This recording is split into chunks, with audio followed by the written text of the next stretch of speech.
Hi kindergarten artists, welcome to Teacher Time with Mrs. Panza.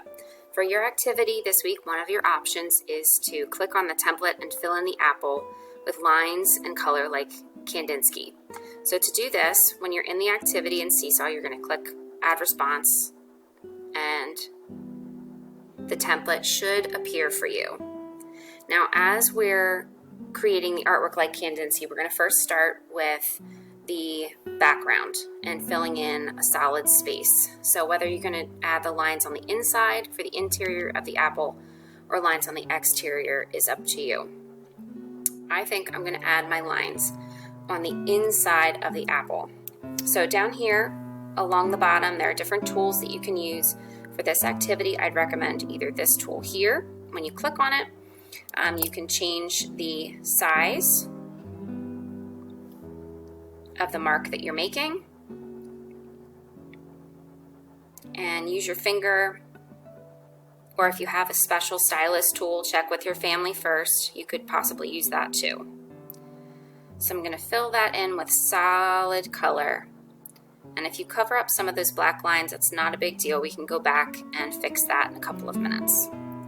So after I have it filled in first, you notice that Kandinsky uses some thick lines. So I'm going to start there and add some thick circle shapes on the inside of the apple. And he also used a lot of color in his artwork. So I'm going to switch colors. Some of my colors can overlap a little bit.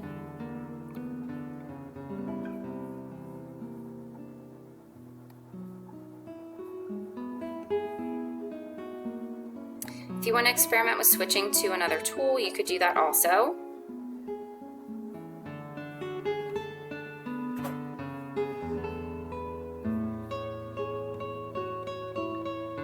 Okay, so I filled in the space with those thick lines like Kandinsky uses.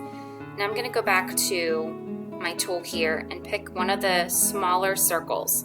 By doing that, that's going to give me a thinner line to work with.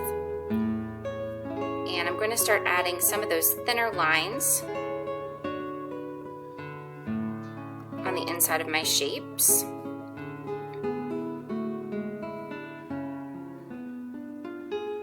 And changing colors frequently or a lot.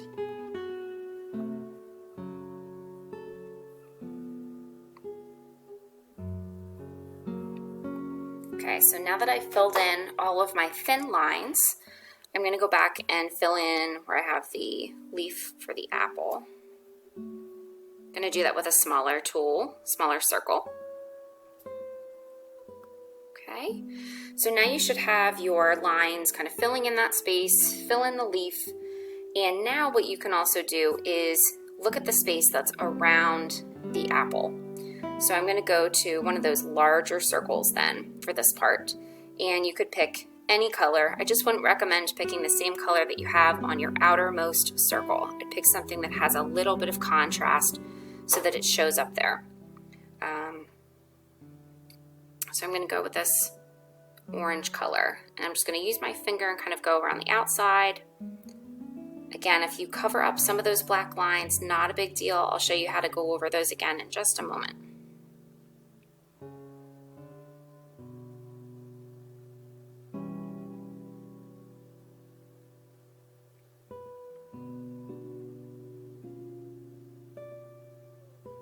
Try and cover up as much as you can. If there's some white space still left over, that's okay. Okay, now that I've gone over that, I'm going to switch to my black to go back over, and again use a thicker line to go around this outside of the frame. And I'm going to go back around my apple and bring back some of those lines. So I want to use a much smaller circle.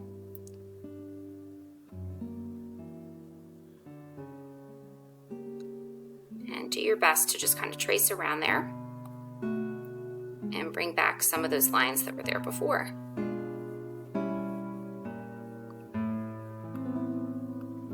And then after following those steps, you should have a piece of artwork that looks really similar to Kandinsky's circular artwork. So you now have your very own candy apple.